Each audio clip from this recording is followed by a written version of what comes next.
meditation, it's kind of, I find upsetting that you kind of discover that you don't really think about thinking. Thoughts just come and go within your mind. And I found that upsetting, that you could really sense a flow of ideas moving through your mind. And even emotions would flow through. Like when I do meditation, I get kind of competitive, and then I get impatient, and then I get kind of angry, and then I get really bored. So this stuff just kind of, it just flows through me. Like I never think about thinking about a hamburger. I suddenly just find myself thinking, like, I'm really hungry right now. I could really use a hamburger. So this is what Marvin Minsky's saying, that these are all valid ways of thinking. And it's our brain is more like an OCBC board meeting.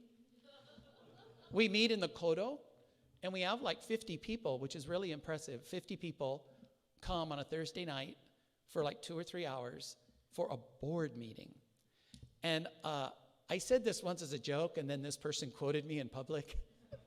I said it's called a board meeting because you get really bored. But I didn't mean for him to say that at church. That was just a private joke. So at the board meeting, you have different constituencies and different groups, and you have different organizations, and they have presidents and vice presidents. And when there's a motion, everybody talks. And depending on who talks best, it'll influence other groups. And what Marvin Minsky's saying is somehow out of that milieu of conversation, it's like you poll.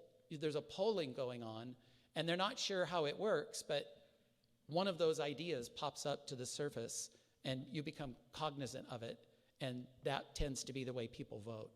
So there is a board president, but his job is to move motions through this organic 50 people conversation. He's not the CEO. So I'd like to read this now that I've given you the introduction. So in computer science, there's one form of computation where you put things on a stack and you pop them out. So whenever I get angry, I always say I'm going to pop my stack. And then these are all computer jokes. If you were in the computer industry, you'd just be busting up right now. So this is a little diagram I found on the internet. You have your memories and you have your thoughts, and then you have these various computation units running away. Part of your brain is thinking about food, another part of your brain is thinking about taking a nap, another part of your brain is humming the words to a Beatles song, so that this is all going on at once, and somehow one of those activities bubbles to the surface. And Marvin Minsky says that when you're angry, you turn off your ability to think about consequences. That module, this is part of being angry, that module gets less focus, and wanting to react quickly or do something provocative bubbles up. And so it's almost like these emotions are emphasizing or de-emphasizing certain ways of thinking. So the human mind is very complex. Over the past 200 years, many different conceptual models have been proposed as a way to think about and understand how the mind works. These are not to be taken as literally true, but merely as tools that help us provide a language that we can use when discussing how we think. Sigmund Freud suggested 3 structures or aspects of the mind. They were the id, the ego, and the superego. This caused some confusion in Buddhism because the term ego is also used, but not as Freud intended it. Later, 3 alternative synonyms were developed that made this a little bit easier to understand when I was a child. The id was renamed the child. So Freud is saying there's 3 parts of the mind. The child is kind of the immature, spontaneous, like when I tell a bad joke, that's my child coming out. The next was renamed, the ego was renamed as the adult. So this is the rational, mature side of the brain. And then the superego is the parent, the one that wants rules and judges and is kind of just a parent. These alternatives are easier to understand and don't confuse the term ego. The child is the aspect of the mind that wants to play and have immediate feedback. It is fun and precocious. It is where spontaneity lives. But it is also mischievous and can get us into trouble. Perhaps this is the mind that dominates in our youth. It is this mind that expresses itself when we are acting childlike or childlessly. Creativity is likely here as well. The adult is the aspect of the mind that is rational and logical. It is where well thought out decisions are made. It is evidence-based. Traditionally, we think of this type of thinking as becoming more dominant in our late 20s and 30s. The adult is mature and scientific. It is not swayed by emotions. The parent is where morals and ethical thinking is done. This is where we determine right from wrong. Perhaps we can say that our absolute truths reside here. Some things must and mustn't be done. Also, we may teach and give advice from this mind. Perhaps we also mentor and guide others from here. All three of these minds are necessary and complement one another. When any of the three become too dominant, then we get ourselves into trouble. Either too childish, too rational, or too judgmental can cause us and those around us difficulties. Each of us may emphasize one of these three, but still maintain a healthy balance between them. They are also situational. In some instances, one is required over the other two. Other models have also been proposed. For example, the conscious and the unconscious mind, in which one is known and the other is hidden. There is also the left brain, right brain model. The left hemisphere is the logical side, and the right hemisphere is the creative side. All three of these models share some basic traits. Each supposes a CEO that is in charge at any given time. For example, child, adult, parent, or conscious or unconscious, or left brain or right brain.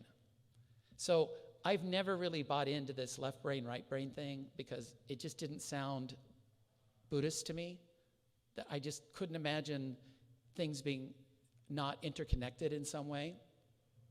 So recently, however, a new model has been proposed in which no CEO exists. This is no permanent self mediating our thoughts. Instead, the mind is conceptualized as many, many different processes all running at once and somewhat independently. Part of the brain may be weighing profit and loss, while another is analyzing risk, while another is choosing between fight or flight. This model works well with our biological history, since different areas of the human mind were developed at different points during our evolution, some reptilian, while others mammalian. There are also emotional modules determining anger and joy. In this model, emotions are merely another way of thinking. We have logical thinking and emotional thinking. In other words, it's all just thinking. This fits quite nicely with Buddhist thought. Being aware of our emotions is equally important with being aware of our thoughts. So rather than a CEO that oversees our mind, it's better to think of it as a boardroom where motions are made and voting takes place, much like our OCBC board meetings. There are many constituencies working to come to some sort of a conclusion. It seems a little haphazard, but in the end, consensus is reached. This model is very attractive to me. First, I have a computer science background, and polling multiple processes for conclusions feels right to me. It also resonates with my experience with Buddhism. For example, when I meditate, did I put meditate? I always put mediate. I always write mediate. That should be meditate.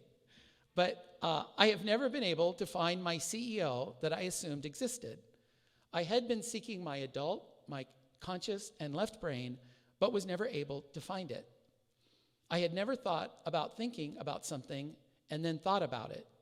The best thing I can do is realize that I am thinking about Starbucks, and then the next second about my foot that is falling asleep. Shinran often refers to himself as the foolish ordinary person. He states that we can realize insight without having to remove our blind passions. I have always thought that he experienced the flow of his mind during his practice. The CEO had eluded him, not because he was a failure at practice, but because he had succeeded. He could not find it because it wasn't there. Instead, he found thoughts and ideas flowing through his mind, all influenced by his emotions. It is a paradox, but being aware of this lack of control gives one control. It is also why our board meetings are so successful, even though it is a group of individuals being pulled in order to pass a motion and then moving forward.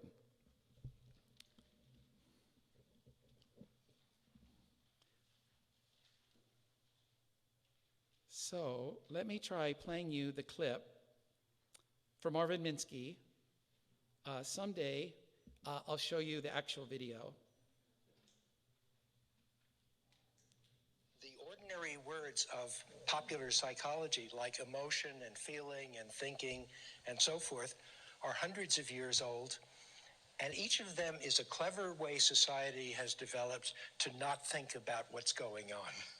For example, what does feeling mean? Well, when somebody's angry, it's silly to say that's emotional. The way I look at the mind is that there are hundreds of different processes that you can engage at any time. So what happens when someone's angry? They turn off their ability to look ahead in the future. They turn on a lot of little resources that make you act quickly, and you can move more rapidly and with more strength, but you don't plan ahead so much. You remove most of your diplomatic abilities, and you get red in the face, which is a more physical process. And if you're lucky, it will intimidate the person so that they'll go away. It might start a fight, so it's risky. So anger is a way to think. For a long time, people have said, well, let's think of the mind as being two kinds of things, emotional and intellectual, or conscious versus unconscious, or rational versus intuitive. And these are what I call dumbbell theories. So people say, well, how could a machine be emotional? As though there was something mysterious and special called emotions. A popular view is that, well, ordinary thinking is like logic, it's rational, it's cold, it's colorless, and emotions are something mysterious, like adding color to a black and white drawing. Well, there's nothing mysterious about that. I think the problem is that there isn't really anything called rational. Everything depends on what goals you have and how you got them. And when you talk about a person being angry or in love or jealous or annoyed, that's a way to think. It's not different from thinking. Each so-called emotional state is a way that the brain is arranged to be at the moment using certain modules or parts and suppressing others. The idea of self, it's almost a verbal mistake. So anyway, he calls the language we use, he says, the language we use in common day life is fine. But when we try to really discuss the brain in any analytical way, he calls these dumbbell words or suitcase words. They're just this very vague term that we don't really know what it means, but we talk about it as if we do. So in Buddhism, it's very important to know how you're feeling. Emotions are important to be aware of. Also, if sometimes you feel jealous or scared or frightened or bored, I mean, those aren't negative feelings, right? It's not necessarily negative if you realize that that's occurring.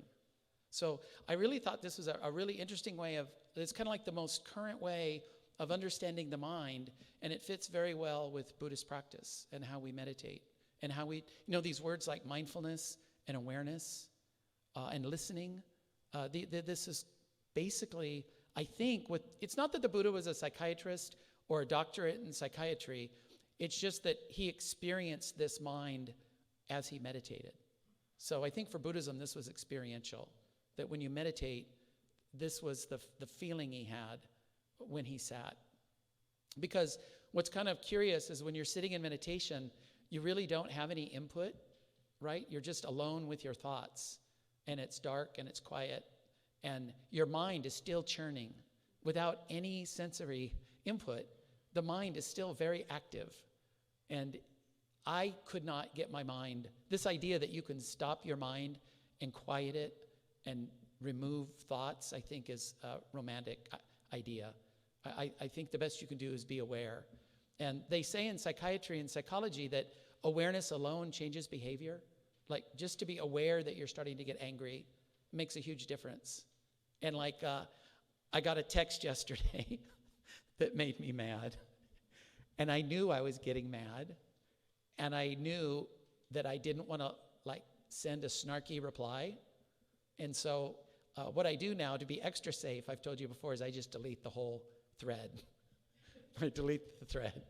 So even if my willpower fades later, I can't reply because it's gone now. So I don't bite, right? I take a moment, I take a breath, because I know I'm starting to think that way. And I'm not looking at future consequences, and I just want to hurt someone. And that way of thinking, for me, is not productive. And so the other thing they do here, too, is intuition and logic and reason and emotions, they're not inferior to one another. We need to be intuitive, but being rational is also important. We need all these different ways of thinking are important. So it's not like we have to stop being emotional and be more like Spock, right, on Star Trek. Another thing a lot of people don't know, and I looked this up to double check, when I took logic in college, our professor said that logic just means that your argument is sound. You have no logical fallacies. It doesn't mean you're right. It has nothing to do with validity. So Spock, I assumed that Spock was always right. He's not right. Who knows if Spock is right? It's just that his argument had no obvious fallacies in it. So this is a famous logical argument that I found from a Jodo Shinshu scholar. He said, all humans are green. Aristotle is a human. Therefore, Aristotle was green. That's a logical argument.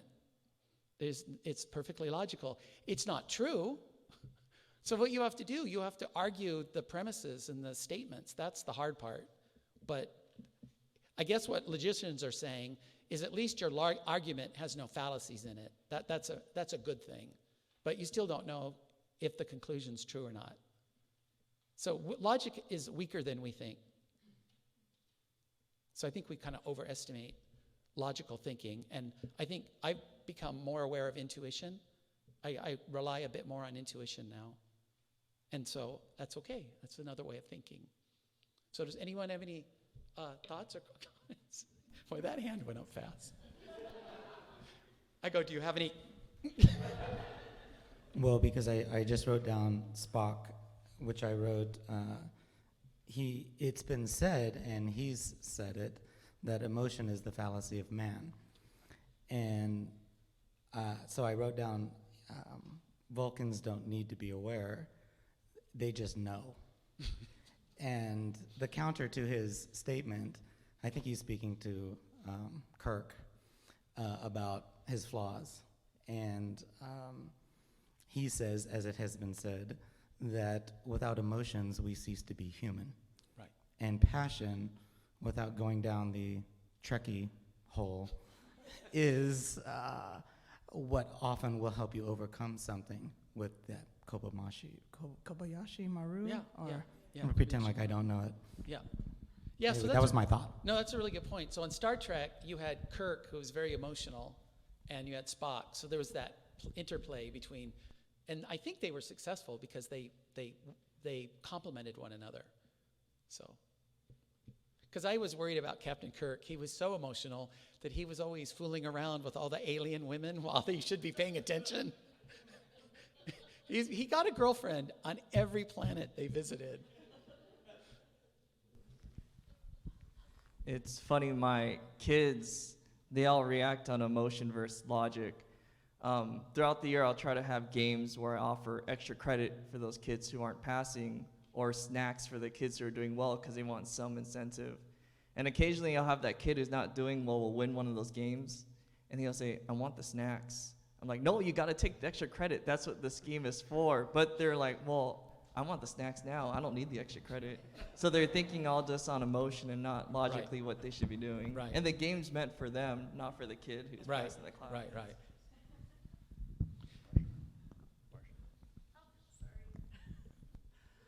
I was thinking about this because this morning I was doing this meditation, and it was on anger. Oh, it's because it's an app, so it has like a theme every day or whatever. And I was thinking, I don't need one on anger. Anyway, what you're saying about the different thoughts and emotions flowing, and there's no CEO, and when there's anger, I do think, like this meditation thing had me do this morning, focus on that what's behind it, what's coming from it, like embrace it. So it goes back to what you're always saying, both are true. You have thoughts and emotions, and there's no CEO, and yet sometimes one is coming forward. That's right. And we want to accept it, hold it, give it kindness, pay attention to it, listen to it. And so what I don't like about the Spock thing is I think emotions are, they're information, they're a tool. So rather than like reject anger, we think like, okay, my anger is telling me something's not right about this. Right. And for me this morning, when I had to think about an angry thing, it kind of reminded me of your board meeting thing, because when you're in there, yes, all these folks are taking a vote, but yes, people feel passionate about things. I'm not talking about the OCB board meeting, by the way. But sometimes, like I'm in a situation where there's a whole group and there was something that made me mad, and I thought about it and I thought, it's because I'm scared that things won't go well for these kids that this will impact. And then I thought, that's because I'm not trusting that like the thing that's different than mine might be, so you have to let go of your own things. And if I didn't embrace my fear, I wouldn't have known that it was because I'm also having maybe control issues and not trusting that other people could be leading it and I could back and let that go. Right. But anyway, just that it's both, I think, we say. Yeah. Good, thank you. I love it. No, seriously. And like, I love your whole thing with the no CEO, and because it's that whole, no, seriously, because no permanent self goes with the whole impermanence thing, because it's always changing. And I don't remember who I was speaking to about specifically anger, because it's something we talk about a lot. You were talking about right now about how it alerts you to something. And that's not always a bad thing. And so often I hear people say, oh, just leave emotion out of the argument. And I'll be like, whoa, hold on a second. Just, you leaving it out or thinking it's not valid just because it's emotional, that doesn't mean that it doesn't have any validity. Right. Because that's where a lot of sort of people, think about human rights things. And there's also that condescending thing to women, right? This is in our culture, right? Men are logical and women are emotional. And that kind of, that's not a thing either. So that's a way of writing off someone. It's a way to silence someone. Yes, yeah. Absolutely. And, but with anger, I mean, like, really matters, like, how to take care of it or what it's trying to tell us. I think it was we who spoke about anger and about how even if, you might be sort of practiced in your demeanor and in your tone of voice and how you are dealing with whoever you may be dealing with, perhaps if it is an individual. However, I think you said something about that you still feel a certain way, even if you are maybe expressing it in a way that is, contained or whatever. And that's the way I feel too. It's like, if I'm feeling it, whether or not I am responding to it in a way that's going to be effective and, help me, express myself to somebody if I need to or whatever, that doesn't take away the fact that I have felt it in the first place. And if I'm feeling it, that means something needs paying attention to. And I feel, unfortunately, that anger can sometimes get such a negative rep. But I always find it's one of the most cathartic, powerful emotions for me, because it makes me think I need to do something differently. Right. I need to change something, maybe help somebody be aware of something that they're maybe doing to me, or I need to change something like in my life. And I don't think that that's a bad thing at all, because, and here's one more thing, and I will stop. I just finished reading this book by Victor Wooten, Grammy Award-winning bassist, and I loved, he talks about the different lessons that this mystical teacher that he had years ago taught to him, and one of the first things they talk about is his definition of emotion, which is energy in motion. So how you put that energy in motion makes all the difference. Right. Good. Thank you. Thank you. Oh, Seiji?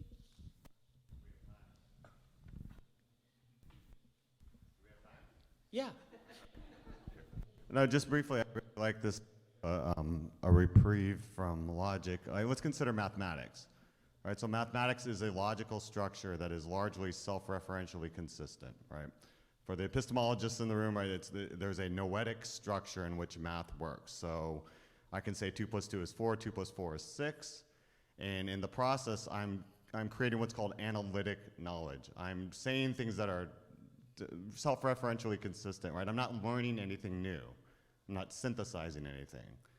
Then opposed to that is synthetic knowledge, where I can, someone tells me it's raining outside, and now I've acquired new knowledge. And the point is that logic works within this noetic analytical structure. And if I keep searching for knowledge that's been synthesized, like say the Dharma, I'm just going to keep spinning in circles inside of logic and inside the analytical structure. I have to take a reprieve from logic to learn something sometimes. Right. There's also a great, I can't remember the name of the might be Gödel. There's a famous mathematician, this is really hard and I don't really understand it. He said there's things that are true, like for instance within algebra, that you can't prove. Every system is, I'm getting goosebumps because but like there's things that are true that you cannot prove within that system, which is, so there's limits. Huh? We'll talk. Okay, yeah, we'll throw around words like noetic and Gödel after them. So anyway, please join me in Gasho. Namo Amidabuts, Namandabts, Namandabats, Namandabats. Thank you very much.